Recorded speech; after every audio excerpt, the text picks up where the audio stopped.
Oi, agora deu. Tudo bem? Boa noite. Tudo, boa noite. Eu vou Agora começar tá, de novo, tá tá bom? bom, tranquilo. Então vamos lá. Boa noite, pessoal. Meu nome é Carolina Baeta, eu sou anestesista aqui do Hospital Moriá. Agora no Setembro Vermelho, né, a nossa live mensal vai ser em homenagem ao coração. Por isso, convidamos dois experts para participarem aqui com a gente, que é o Dr. Cristiano Dietrich e o Dr. Robinson Povo. A importância dessa live é porque as doenças cardiovasculares são as doenças que mais matam no país, sendo responsáveis por 30% dos óbitos no Brasil, o que dá cerca de 400 mil pessoas que morrem por ano de doenças cardiovasculares, segundo o Ministério da Saúde. Então, o doutor Cristiano é cardiologista e arritmologista aqui do Hospital Moriá, do Instituto de Fibrilação Atrial. E o Dr. Robinson Porro, que é cirurgião cardíaco, coordenador do Instituto de Doenças Valvares, também aqui do hospital. Eu gostaria de dar boas-vindas a vocês e que vocês se apresentassem. Cris? Boa noite a todos. Obrigado, Carol. Obrigado, povo, por estar essa noite com vocês. É um prazer. Obrigado, Moriá, pelo convite. Eu sou eletrofisiologista. Eletrofisiologista é uma área de atuação dentro da cardiologia que atua com os pacientes que tenham arritmias cardíacas, em geral. Muito bem. Boa noite a Obrigada, Cris. todos. Muito boa noite. Boa noite, Carol. Boa noite, Cristiano. É um prazer participar. Eu sou cirurgião cardíaco, na verdade cardiovascular. Minha área de atuação é muito fortemente a cirurgia minimamente invasiva, né? Tanto de válvulas quanto de coronárias e arritmia também, mas mais dedicado à parte cirúrgica, né? E eu acho que realmente vai ser uma live muito interessante e muito importante, porque nós estamos comemorando, na verdade, o Setembro Vermelho, né? Que é uma data, é um mês que marca muito a conscientização do cuidado com o coração, né? Então, acho que a gente vai ter bastante papo, vamos poder se divertir bastante aí nessa próxima hora aí. Vamos conversar como a gente pode fazer para melhorar a nossa saúde do coração. Excelente. Eu vou começar com algumas perguntas que foram enviadas ao longo da semana. Lembrando que aos nossos ouvintes, eles podem ir enviando as perguntas pelo chat, que eu vou direcionando para vocês por aqui. E quem tiver algum conhecido que gostaria de participar, é só encaminhar a live para ele. A minha primeira pergunta é do Bruno, que diz assim: temos visto vários casos de pessoas aparentemente saudáveis, como o jogador rua esquerdo, que morreu após um mal súbito. Por que que isso acontece? O check-up comum não é capaz de identificar problemas no coração? Boa noite. Bom, Cris, você quer começar? como a morte súbita, né, o mal súbito, a grande maioria das vezes é decorrente de uma morte súbita cardíaca, ou seja, de uma arritmia cardíaca, eu vou começar, já que vai na minha área, tá bom? Certeza. Não, mas o povo vai ajudar muito depois com a parte de resolver o problema, né, povo? Mas a, as arritmias cardíacas, então, elas são as maiores causas de morte súbita. A grande maioria das mortes súbitas, a causa principal é a miocardiopatia isquêmica, é a doença isquêmica do coração, ou seja, existe alguma lesão nas artérias coronárias, um entupimento nas artérias coronárias que dificulta o fluxo de sangue de oxigenação do músculo do coração, e isso leva ao sofrimento e num patamar mais crítico pode levar a uma arritmia chamada fibrilação ventricular, que causa a morte súbita. Então, um infarto agudo do miocárdio, a obstrução completa do suprimento de oxigênio numa determinada área do coração pode provocar o aparecimento de uma arritmia como a fibrilação ventricular e ser a causa do ataque cardíaco. Isso é o mais comum. Então, é a manifestação mais severa do infarto do miocárdio. É o pior. E na grande maioria das vezes, o check-up, o acompanhamento com o cardiologista consegue detectar essa doença antes dela se manifestar. modificando os fatores de risco, hipertensão arterial, diabetes, lipidemia, o abandono do tabagismo, a prática de exercícios físicos, abandonando o sedentarismo, reduzindo peso. Então, todos esses fatores para modificar o risco cardiovascular e reduzir a chance da pessoa ter um infarto. Porém, a gente tem algumas pessoas saudáveis e jovens, como foi enumerado, que podem ter morte súbita, apesar disso ser muito infrequente. E por que isso acontece? Daí a gente tem duas situações. Ou ela é genética, a pessoa nasce com uma doença genética que pode causar essa arritmia letal, ou ela adquire alguma doença que é muito pouco evidente, muito pouco evidente nos exames clínicos e passa desapercebida, como uma pequena miocardite.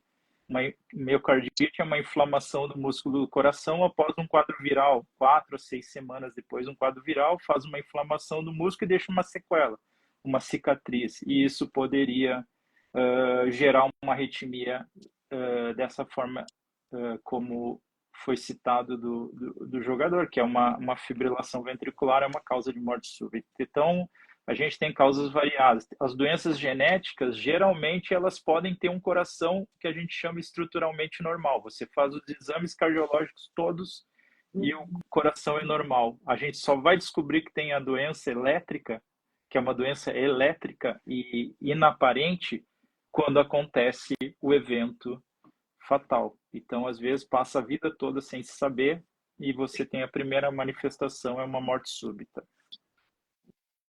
Entendi.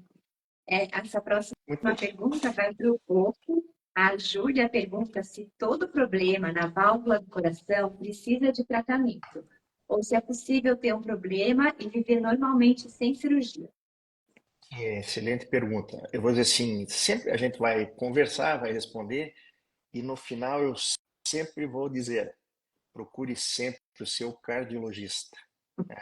Eu acho que assim, o Cristiano já é um degrau acima na especialização assim do cardiologista, né? Um arritmologista e eletrofisiologista, e eu me dedico à parte cirúrgica. Né? Mas então, quando o paciente chega até o cirurgião, ele já teve o diagnóstico e normalmente a doença ela já está em algum ponto de avanço, né? Mas sim, todos devemos passar para o cirurgião e é o sonho, eu acho, de todo médico perguntar para o paciente como está, e o paciente diz, estou bem, eu só vim aqui fazer um preventivo, né? Porque as arritmias, muitas das vezes, a gente consegue identificar previamente, né? E prevenir, né? Então, o Cristiano bem falou da questão da morte súbita, né? A maioria destas são evitáveis, tá? Mas vamos voltar então a falar da questão das válvulas cardíacas, né? Na grande maioria das vezes, o problema que aparece nas válvulas do coração, no termo médico a gente não chama de válvula, a gente chama de válvula cardíaca, né? Mas no popular é válvula, eu vou tratar ela como válvula cardíaca. Nós temos 4 válvulas no coração, 2 que estão na saída e 2 que estão no meio do coração, né? Então, essas válvulas você pode passar a vida inteira com algum pequeno defeito e você nunca vai ter o problema, certo? O que nós temos que identificar é a pessoa que tem uma leve alteração nessa válvula e por que ou em que determinado momento esse problema progrediu e começou a causar sintomas, né? E o sintoma mais comum do problema de válvula é o cansaço ou falta de ar. E muitas vezes o paciente chega e diz, não, eu tenho cansaço. Eu falei, sim, mas como é que é esse cansaço? Ah, eu fui correr a maratona e cansei. Se eu correr 1 quilômetro, eu vou cansar. Então, assim, a gente indica o paciente que foi falado que ele tem um sopro, que ele tem alguma alteração de nascença com sopro no coração ou sente um ruído quando coloca a mão no coração, né? Existe um exame que é fundamental para o diagnóstico. Esse é um exame que deveria ser rotineiro já em todas as crianças, principalmente em idade escolar, que é o ecocardiograma. É um exame relativamente fácil, de ser feito na rede, ou no SUS, ou rede de convênio, ou privado, etc. E é um exame, a gente chama de baixa complexidade, mas altamente eficaz no diagnóstico, né? Então, o paciente que se suspeita que tem um problema de válvula, a primeira coisa é procurar o cardiologista, e o cardiologista com certeza vai solicitar um dos exames mais importantes na cardiologia, que é o ecocardiograma. Agora, também é possível que o paciente ou a paciente que tem algum problema de válvula tenha problema de palpitação. Está intimamente relacionado à importância do cardiologista para fazer um diagnóstico o mais amplo possível. E a vantagem da arritmia em relação às válvulas é que é muito simples fazer o diagnóstico, só um eletrocardiograma consegue detectar um distúrbio do ritmo do coração. Uhum. Tem uma pergunta aqui, Carol, da É, Bianca. Boa noite, uma dúvida. Tenho colesterol alto, estou tomando remédio, mas há 2 semanas estou sentindo muitas pontadas no peito. Devo procurar cardiologista ou é normal? Como o Pofo nos falou, procura o cardiologista. Tá bom, Bianca? Isso é muito importante, né? E porque a maioria dos problemas causados pela doença do coração, eles são evitáveis. Tá? Então, se você pegar numa fase inicial, sempre vai ter alguma coisa para fazer do ponto de vista medicamentoso, independente da patologia. Tem uma série de perguntas que a gente vai comentar aqui. Mas o diagnóstico, o tratamento clínico, né, atividade física, corta-tabagismo, né, você tem várias ações que você pode fazer para ter e manter a saúde do coração. relacionada a isso, tem uma outra pergunta aqui da Ana. Ela quer saber se a pressão alta pode levar ao infarto. Se a pressão alta for muitos anos de hipertensão arterial não controlada, não tratada, ela vai modificando as artérias do coração, as artérias coronárias, e essa modificação, esse processo chamado de aterosclerose, que é a doença das artérias, aí no caso as artérias coronarianas, pode levar a um infarto mais para frente. Então, o controle de todos os fatores de risco, não só a hipertensão, como diabetes, dislipidemia, que é o colesterol alto, triglicerídeos alto, o sedentarismo, todos aqueles que a gente já falou antes, é importantíssimo, o abandono do tabagismo, porque tudo isso leva ao processo de doença nas artérias e pode aumentar o risco de infarto, de AVC A e de outras obesidade doenças também é uma vasculares. outra pergunta que tem aqui. A A obesidade obesidade também. Sim, e é interessante que a pressão alta, eu vou começar pela pressão alta e vou terminar na tratamento e obesidade. Mas normalmente o paciente, quando ele chega no consultório, ele diz, doutor, eu nunca tive nada. Né? Aí você vai examiná-lo, você quando vai aferir a pressão, vai medir a pressão, você vê o paciente hipertenso. E é impressionante, muitas das vezes o paciente fica surpreso, fala, eu não sinto nada, eu nunca tive nada. Você vai fazer um exame de sangue e você vê um início de diabetes, né? Por quê? Porque tanto a diabetes quanto a hipertensão, a pressão alta, são doenças que a gente chama insidiosas.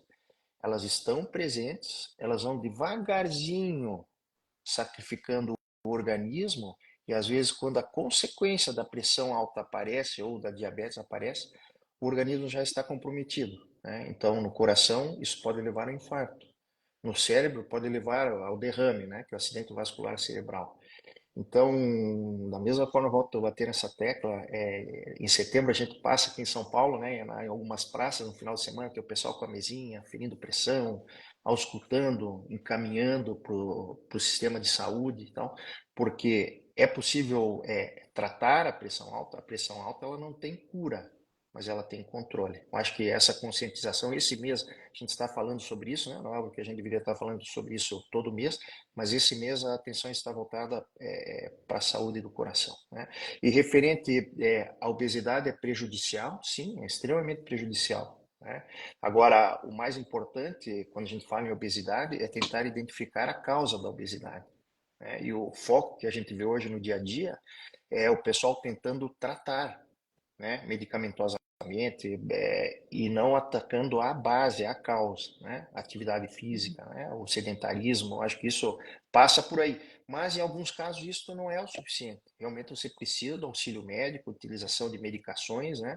Instrução para poder ter êxito, porque para o paciente obeso, aqueles pacientes com IMC acima de 30, não estou falando no gordinho, estou falando no obeso, é extremamente difícil conseguir emagrecer sozinho. Então, procure o seu médico, procure o seu cardiologista, que eles sim têm toda a condição de orientar, né, nesse caminho em busca da saúde. É muito importante.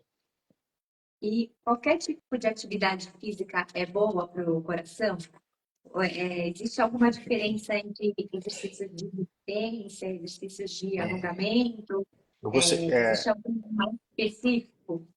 Cristiano, deixa eu atravessar um pouquinho, porque a gente vê isso é muito comum no consultório. O paciente não faz nada, quando ele vem, ele leva um susto, de repente ele quer virar maratonista do dia para a noite. E aí que aparece o quê? Não, não é que ele vai infartar, mas aí começa a aparecer as lesões. Aí machuca o joelho, machuca o tornozelo, machuca o quadril, e aí ele para de fazer atividade física. Então, assim, para o coração funcionar, quanto maior a frequência cardíaca, mais você treina esse coração. Então, o exercício aeróbico ele é fundamental, né?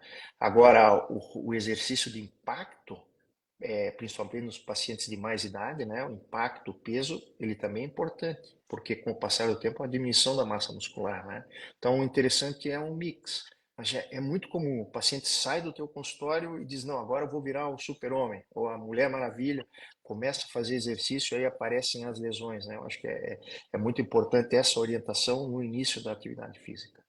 Cristiano, Cachorro. gostaria de comentar. Não, eu acho que está perfeito, porque o exercício físico não é só o bem-estar cardiovascular, é o bem-estar neurológico, bem-estar locomotor, articulações, a musculatura, mas tem que ser feito tudo com uma boa recomendação, respeitando para não ter problemas também no exercício em excesso.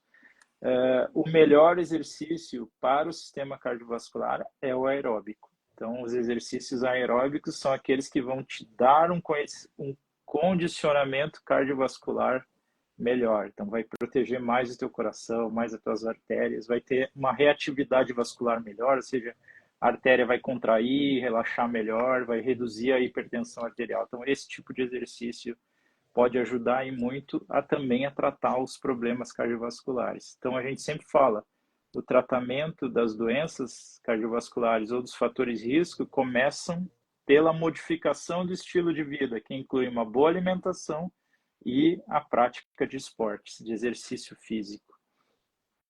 Joia. Cris, você já tinha falado um pouquinho quando a gente comentou o caso do jogador, né, do esquerdo, mas chegou uma pergunta aqui que diz assim: se é possível nascer com um coração saudável e desenvolver uma arritmia durante a vida e uma doença na válvula também?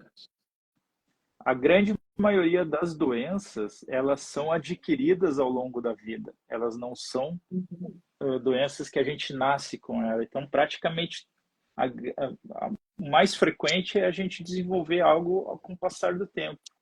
As arritmias, da mesma forma. Então, é muito menos frequente a gente ter uma arritmia que a gente nasce congenitamente, ou seja, ou herdado, uma herança genética, ou de uma forma congênita. Por exemplo, existe uma doença chamada síndrome de Wolff-Parkinson-White, que é uma doença que causa arritmia, o chamado WPW. É um fio a mais que a gente, elétrico a mais no coração. Isso é uma doença congênita, mas ela não é extremamente frequente.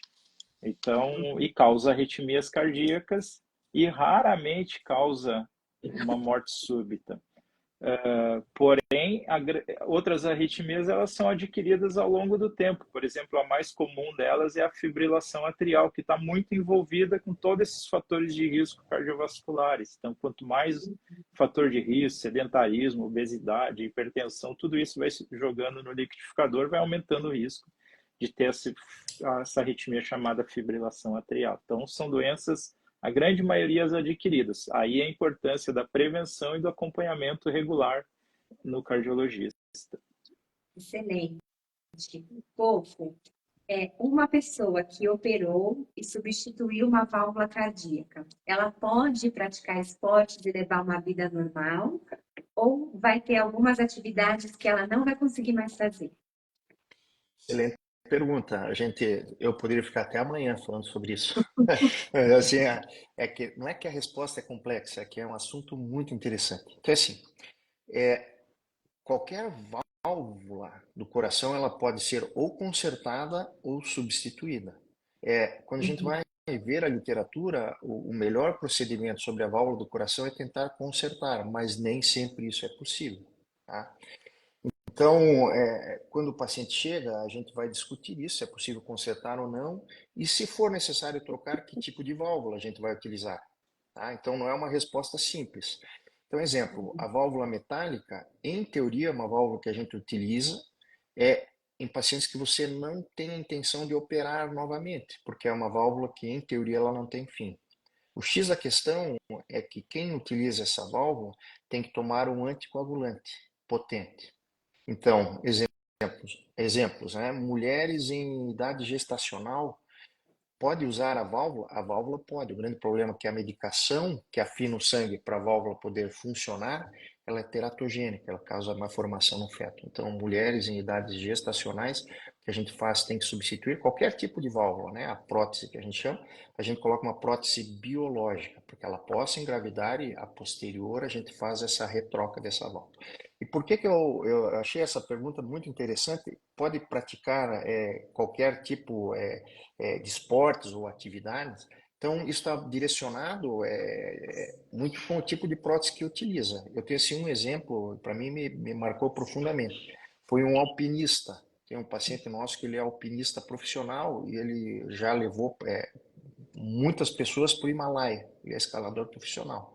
Esse paciente, a gente utiliza uma prótese biológica, porque imagina, está lá no Nepal, acontece um acidente, tomando um anticoagulante, é muito interessante. E ele, com 2 meses de pós-operatório, ele mandou a foto do Everest, assim, com uma Ai, meu Deus. teleobjetiva, ele falou, vai ampliando, vai ampliando, vai ampliando. E quando a gente amplia, ele lá em cima com aquela mochila que é maior que ele. Então, assim, não existe limitação à atividade normal, à atividade física, desde que o médico, junto com o paciente, faça uma decisão compartilhada, qual que é a melhor prótese, o melhor procedimento, para aquele determinado tipo de paciente, para quê? Para que ele possa ter a vida o mais próximo do normal que ele tenha, porque não adianta você operar o paciente e colocar ele para morar numa redoma de vidro, né? Ele tem que voltar à atividade social, atividade física, de forma normal. E essa é a função do médico, né? Pegar o paciente e fazer ele atravessar esse momento crítico, né?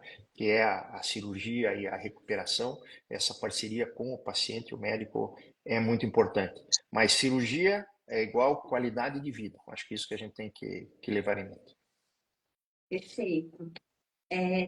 Uma pessoa mandou a seguinte pergunta. Ela fala que às vezes ela sente o coração muito forte, com uma palpitação que parece que ele vai sair pela boca. Ela quer saber se isso pode ser uma arritmia e quais os exames que ela deve fazer para saber. Quando tem a palpitação essa que bate forte, rápido e bate no pescoço, né, pode ser uma taquicardia supraventricular, pode ser uma arritmia sim. O mais importante é fazer a avaliação com o seu médico, fazer uma investigação, tentar documentar o problema. A grande maioria das vezes, numa taquicardia supraventricular, os exames cardiológicos todos vêm normais. O o teste ergométrico, o ecocardiograma e outros, tudo vem normal. Exceto se você fizer o registro da arritmia no eletrocardiograma durante a crise do problema. E daí você faz o diagnóstico. Então é muito importante numa arritmia cardíaca que você faça o registro na hora que o sintoma está acontecendo, para fazer o diagnóstico diferencial e saber o diagnóstico exato e até o tratamento, o melhor tratamento que a gente vai conseguir oferecer. Porque às vezes uma palpitação no peito pode ser uma crise de ansiedade, pode ser um estresse, pode ser o excesso de cafeína, de energético, de outras coisas, podem acelerar os batimentos normais e você está tendo uma situação que está simulando uma arritmia. Então, o registro na hora do sintoma e, como eu falei antes, o eletrocardiograma é simples, é um exame simples que faz o diagnóstico do problema. Exato, tá ótimo. Povo, chegou uma mensagem aqui para você, do Serginho de Riversul. Ele falou que em 2020 ele fez uma plastia mitral com você, que hoje ele se sente 100% recuperado Ele é extremamente grato por todo o cuidado e expertise que ele recebeu e que a cirurgia transformou a vida dele para melhor. Putz, sensacional. É isso que deixa a gente sim, extremamente motivado, né? A gente poder aliar a tecnologia, o conhecimento com o único objetivo, né? Devolver a saúde e o paciente ser reintegrado à sua atividade de forma normal. Muito bem, Sérgio. Lembro muito bem de você. Né? Acho que a máquina ficou 100%, isso é o mais importante. Abraço. Uma outra pergunta: dor no braço e no peito são mesmos sintomas de infarto? Excelente pergunta. É o que a gente aprende na faculdade, né? Assim, não é patognomônico que a gente fala. Isso lembra o problema. Ninguém sabe dizer o porquê que parte dos pacientes que têm a isquemia, o que é o infarto? Então, nós temos o coração bombeando e o que faz a nutrição do coração são artérias que chegam nele. Quando essas artérias têm algum grau de entupimento, o sangue ele não circula como ele deveria circular. E aí esta falta de sangue é chamada de isquemia. Se é uma falta permanente, é um infarto, né, que causa a lesão. Mas parte dos pacientes referem, quando tem essa isquemia, essa falta de sangue através das coronárias para o coração, eles referem uma dor no peito em aperto com irradiação para o braço. Alguns Uhum. pacientes relatam dor na mandíbula, dor de dente, né? Então, assim, quando fala a dor foi para o braço, não estou falando de formigamento, a dor, isso realmente acende um sinal amarelo. Mas, exemplo, o paciente diabético que não tem controle, ele infarta e não tem dor, a grande maioria, ninguém sabe por quê. Então, a dor a gente fala que é um sinal. Se esse sinal aparece, né, a gente tem que investigar. E como que é feita essa investigação? Então, você tem dor no peito, irradia para o braço, irradia para as costas, é, tem uma alteração da consciência, um quase desmaio, um desmaio, uma tontura muito grande, recomendo urgentemente que procure o pronto atendimento, o pronto-socorro. Chegando lá, existem exames de sangue, onde você constata a isquemia ou o infarto de forma imediata, né? E o eletrocardiograma também pode captar. Então, são exames realizados de forma muito rápida e o diagnóstico é feito e aí depois é tomado a conduta. Mas, assim, é normal ter dor no peito e no braço? Eu vou dizer assim, relativamente. Principalmente quando o paciente sai do teu consultório querendo entrar em forma. Ele vai lá na academia e começa a puxar ferro, ele diz, eu tô com dor, com dor. E a dor do infarto é diferente da dor muscular. Então, toda dor que você consegue sentir, palpar, apertar, ela é muscular ou ela é de caixa. A dor do coração você sente, são os relatos, né? Sente a dor, o aperto, corre para o braço, mas você não consegue pegar a dor. Essa é a grande diferença. Sim. Cris, como que o estresse prejudica a saúde do coração? O estresse é um grande problema, né? E a gente vive no mundo moderno, eu acho que com um nível de estresse lá em cima. Muito trabalho, muita preocupação, muita correria atrás da máquina, né? Sempre. E como que isso pode interferir, pode atrapalhar? Um dos grandes problemas do estresse é uma liberação grande de adrenalina, principalmente nos momentos altos de estresse. Isso aumenta a frequência cardíaca, aumenta o trabalho cardíaco, aumenta a pressão arterial. E se a pessoa já tem uma doença prévia que não tinha um diagnóstico, pode piorar essa doença e, por exemplo, como o Pufo falou, as artérias coronárias, elas têm uma obstruçãozinha que está quieta, mas está vivendo um estresse, está vivendo esse estágio, a pressão mais alta, em decorrência do estresse, frequência cardíaca alta, o consumo do oxigênio, de nutrientes pelo músculo do coração maior, isso pode fazer uma ruptura da placa de colesterol que tem na coronária e provocar um infarto. O estresse muito alto pode desencadear gatilhos que vão levar a alguma arritmia, como a fibrilação atrial ou outras. Então, o estresse, ele age, a gente fica num nível sempre muito alto de atenção, o organismo Eu muito tenho uma, ativo. per... Então, isso eu tenho uma pode pergunta gerar. que Oi, que me perguntam no consultório. Assim, eu não atendo parte clínica. A gente faz a sim, cirurgia e depois acompanha. Doutor Cristiano, como é que eu evito estresse? é impossível. Entendeu? É É. assim, para a gente como A médico, gente, a gente sempre vai indicar, mas no mundo moderno, né? A gente fala, isso parece clichê, mas é uma verdade, é extremamente difícil É. se lidar com estresse, né? Existem medicações que eu particularmente não gosto de utilizar, mas eu acho que passa aí por uma mudança de estilo de vida e prioridades, né? Isso. Acho que principalmente o paciente que infartou ou que teve a consequência, né, de um problema cardíaco muda a mentalidade da pessoa e deve mudar mesmo. Porque o paciente que teve um evento como um infarto é uma segunda chance que o paciente tem, ou que a pessoa, né, como um todo tem. Então, essa reavaliação ela é muito pessoal. Então, o que eu sinto quando eu converso com os colegas, tem muitos colegas que se sentem assim um pouco constrangidos em indicar para o paciente um psicólogo, entendeu? Um psiquiatra. Então, assim, a gente deve lançar mão de todo tipo de tratamento, né, ou terapia para que o paciente consiga reduzir o estresse. Mas eu fiz essa pergunta provocativa porque o meu cardiologista mandou reduzir o estresse. Entendeu? Entendeu? Então, assim, eu acho que assim, a diabetes a gente controla, a obesidade a gente controla e tal, mas o estresse, que é uma questão mental, e isso sim exige uma mudança radical de estilo de vida.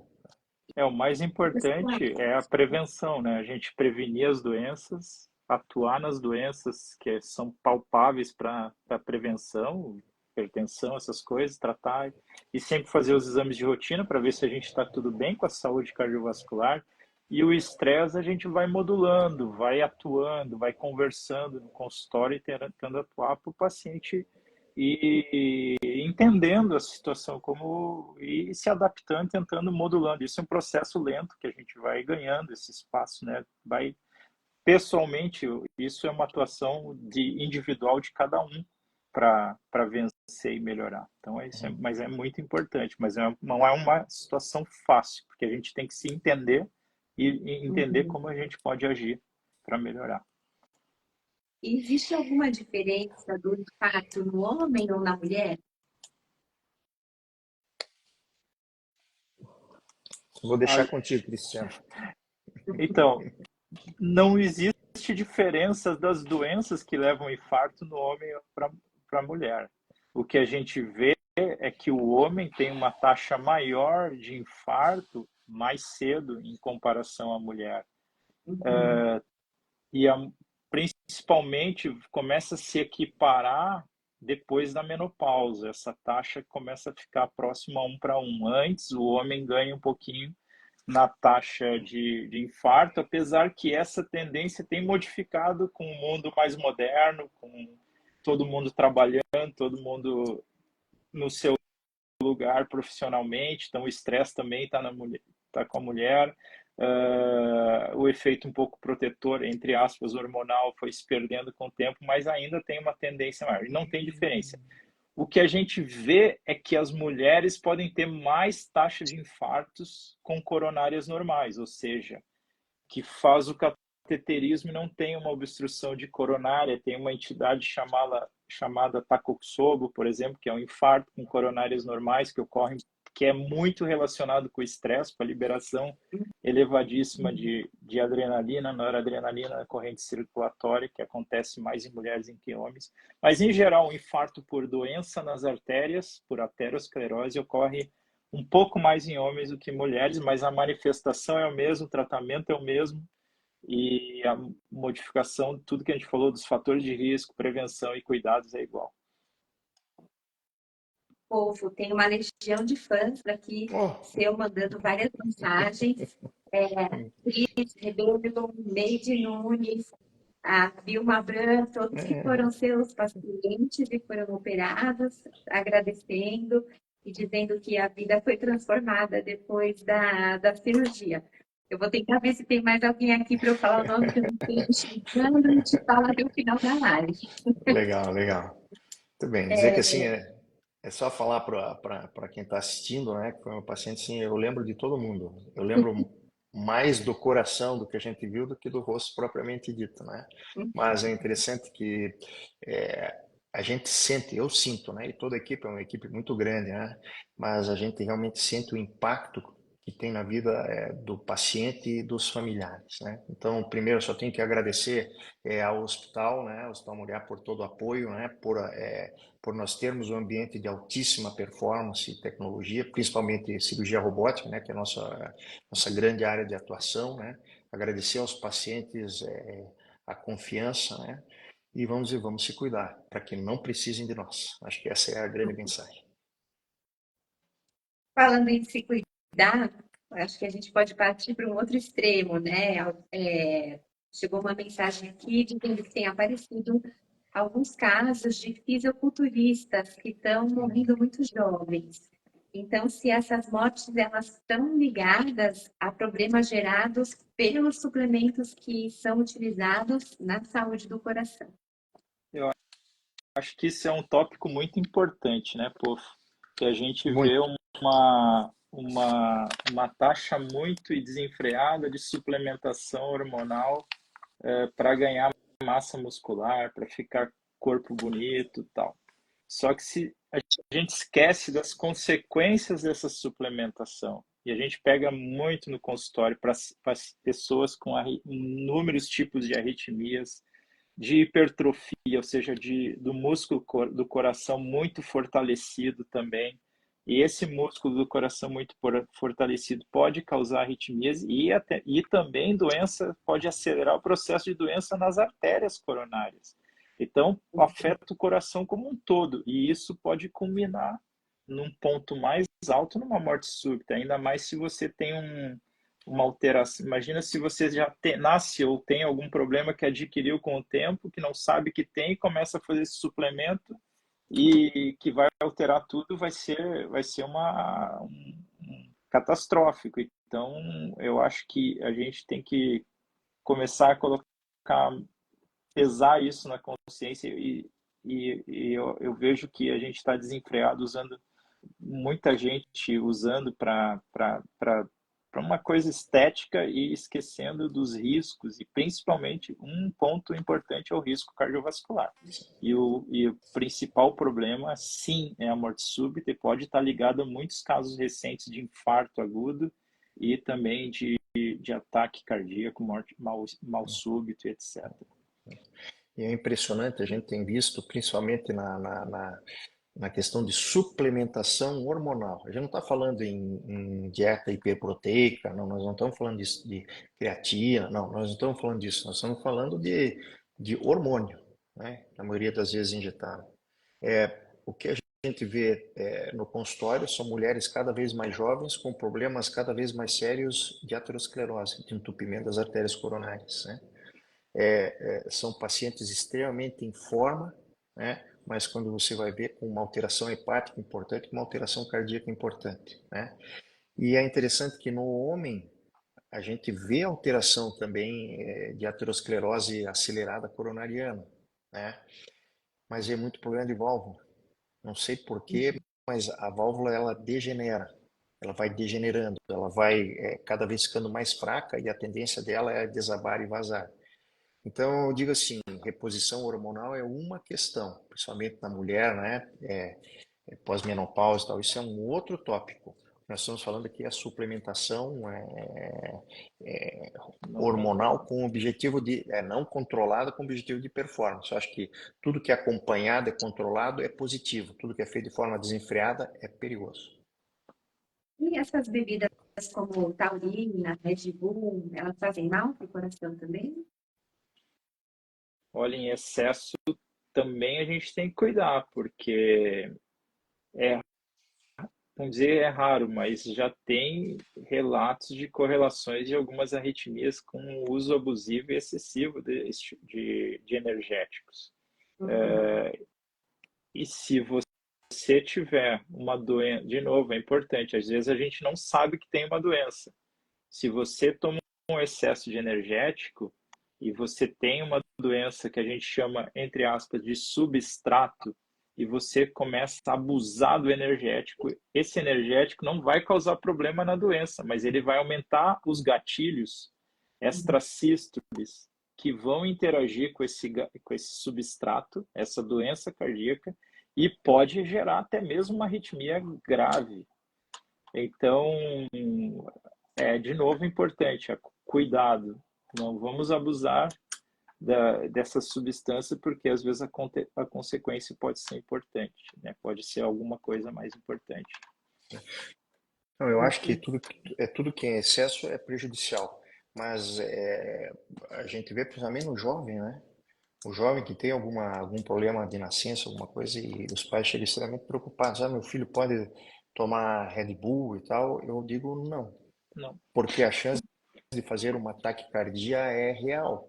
E a gente não sabe desses pacientes quanto podem ter um evento que a gente chama maligno, né? Uma arritmia maligna. Então, assim, o paciente que tem predisposição a ter algum problema, um Wolff, alguma modificação anatômica no coração que leva, né, propenso a ter arritmia cardíaca, a gente contraindica. E Assim, as arritmias, elas podem ser tratadas com cirurgia robótica? opa! Então é assim, eu falo que a arritmia cardíaca tratada do ponto de vista cirúrgico, ele é o topo da pirâmide. Acho que as arritmias, o especialista é o Cristiano, mas eu vou dar meu ponto de vista. As arritmias, elas podem ser tratadas com remédio, que é o tratamento medicamentoso, e realmente é assim que deve ser o tratamento, por degraus, né? Então, primeiro, medicamentoso, se não surtir efeito, o eletrofisiologista e o arritmologista ele é acionado, né? E o Hospital Moriá ele tem um centro específico para tratamento da arritmia, o doutor Cristiano e a doutora Fátima Duma Sintra, né? Que são especialistas e que vão orientar esse tratamento. Então, um segundo degrau, nós podemos ter o tratamento por catéter, onde entra um catéter através da virilha, vai lá no coração e tenta identificar e bloquear a arritmia.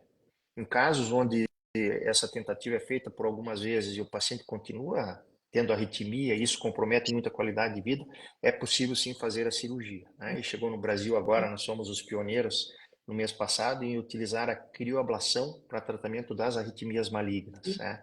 Então, o robô permite que a gente opere o paciente sem abrir o peito. Então, você faz pequenas incisões e você chega até o coração e por dentro ou por fora você vai lá com crio quer dizer gelado, né, com temperaturas abaixo de 150 graus Celsius, você vai lá e você congela determinadas partes do coração. Isso faz um bloqueio permanente da arritmia.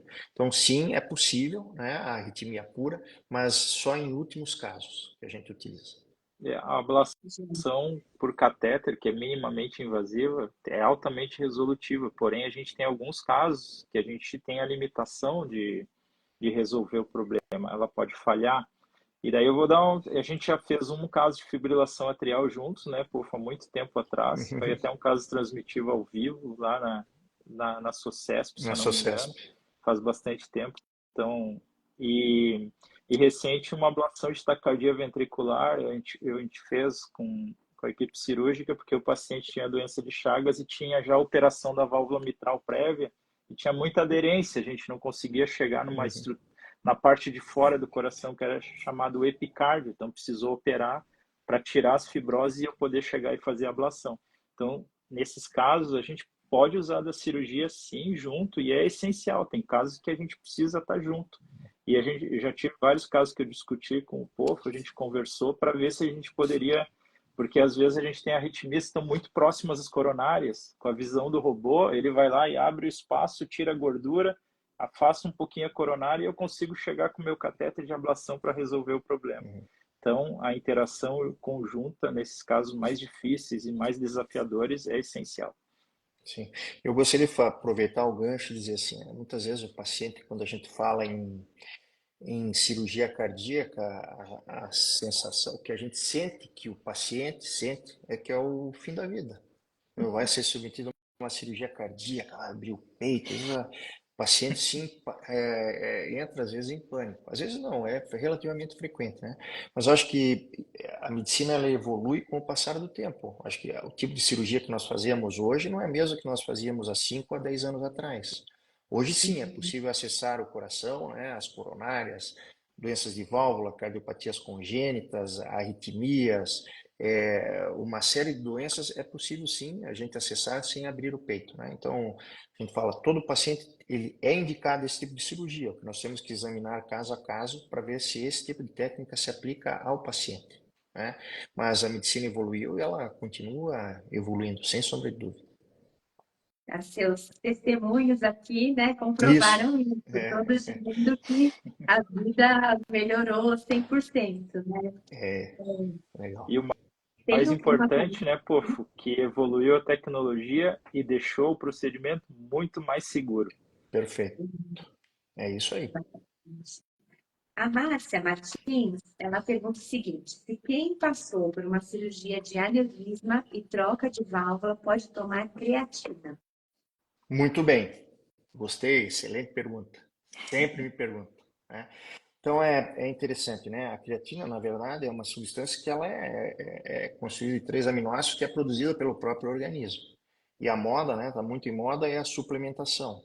E é interessante qual que é a função da creatina, né? Ela é armazenada no tecido cerebral, nas fibras musculares, né? Então, para que ela serve? Ela serve como substrato para a produção de energia. Tá? Então, assim, tem contraindicação? Falou, não, não tem. Ela tem efeito cumulativo, tem a dose, eu não sei, não é a minha área, mas você tem uma dose diária que você tem que tomar para que faça taxas de acúmulo no músculo para que ela seja efetiva. Então, vai aumentar o poder de força e a capacidade de fazer exercício, né? O que a gente recomenda é acompanhamento médico, porque uma das complicações é o acúmulo no rim, né, podendo levar até insuficiência renal. Então, assim, um acompanhamento médico e liberação, mas de uma forma muito positiva, assim, eu acredito nessa suplementação e realmente interfere e ajuda muito no desenvolvimento e no ganho de massa muscular. É importante associar o exercício com a suplementação. Sim, certeza, né? Porque Tá? só tomar creatina não vai adiantar em nada, porque você não vai usá-la, não vai consumi-la, né? O músculo E tem não vai também. alguma questão relacionada à dose? A princípio não, porque existe uma capacidade de absorção pelo organismo limitada. O que for ingerido em excesso, ele é eliminado. Por isso que tem que cuidar com os rins. Entendi. A Valéria Pimentel, ela diz que no exame que ela fez, foi observada a presença, aqui apareceu ectoplasma, não sei se é ectopia, atriais Ectopia. e ventriculares polimórficas. No exame clínico, sem doenças prévias, sem diabetes, sem pressão alta, ela não fuma e faz exercício. E se isso deve gerar algum tipo de preocupação. É importante falar sobre isso porque as ectopias ou as extrasístoles são muito frequentes no dia a dia. Quando a gente coloca um holter num paciente, mais ou menos 80, 85% das pessoas, dos pacientes, vão ter algum grau de ectopias ventriculares. E muitas vezes elas têm um ou dois focos diferentes, as atriais também. E isso, pessoas saudáveis que não têm grandes problemas, não tem grande impacto. Então, é uma coisa bem relativamente comum e frequente. O que a gente tem é cuidar, levar uma vida saudável, evitar excesso de estimulantes, essas coisas que a gente citou, cafeína em excesso. Não é que não pode se tomar café, café preto, mas evitar as sequências de café, 4, 5 expressos, né, por dia, vamos dizer assim. Mas então são relativamente comuns, mas o mais importante é que você faça uma avaliação médica para avaliar se está tudo bem, certo? Se você Uhum. tem uma arritmia detectada em algum exame, por exemplo, muitas vezes como que é detectada a arritmia? Você vai fazer um exame físico de trabalho, né, numa empresa, e o médico vai lá, te examina, ausculta o coração e nota que o coração bate com algumas batidas fora do compasso. Aí levanta a suspeita de uma extrasístole. E daí você inicia a investigação cardiologista para ver se está tudo bem. Geralmente com pressão boa, um teste ergométrico bom, um ecocardiograma bom, isso não tem grandes impactos. Mas é importantíssimo fazer essa avaliação, porque vai depender muito a quantidade dessas extrasístoles no dia. Por exemplo, se você tem um pouquinho, 2, 3, 4, 50, menos de 1% por dia, não tem grandes problemas. Mas se você tiver 10, 15, 20% dos teus batimentos é uma extrasístole, opa, daí já é um pouco problemático, a gente precisa tratar. Ô, Cris, explica Então, assim o que é só, uma extrasístole. Uma mas extrasístole é um batimento do coração que vem antes do momento que ele deveria ocorrer, Uhum. surgindo num ponto diferente do gerador natural do nosso coração, o gerador ectópico, um gerador a mais. Então, que é uma coisa relativamente comum, porque o nosso coração trabalha tanto, às vezes ele sai um pouquinho do compasso. Isso é normal, certo? Isso é é o normal. que, e é o que a gente vê, a pergunta deve ter sido por isso, porque deve ter feito o eletro, e quando foi ler a conclusão, Tava ele lá. vai dizer assim, É, tantas extrasístoles ectópicas, então assim, 1.100, assim, 1.100 ectopias e tal, e quando a gente pensa no valor nominal, parece alto, mas quando a gente pensa que o coração bombeia de 60, 70 vezes por minuto, são 60 minutos, 100 ou mil 24 vezes por dia. horas, assim, então são 100 mil batidos, você ter 1.000 batidos fora do ritmo é considerado fisiológico, né? Isso Então, mesmo. assim, então, às vezes, quando a pessoa lê, fica assustada, mas por isso que é importante. Receber o exame, pode ler, não tem problema. Muita gente vai, procura na internet, mas conversa com o seu médico que, às vezes, quando você pega um laudo de um eletro, de um eco, o que for, te gera tanta dúvida ou insegurança que você vai achar que tem algum problema gigantesco e, na verdade, não, né? Então, procure o médico, sempre. E legal. geralmente Aqui, resolvem essas pequenas extracis com apenas ajustes no dia a dia, na qualidade, aumento da ingesta de água, cuidado com alguns tipos de alimentações, às vezes o suplemento que está usando para praticar esporte, você consegue praticamente eliminar isso.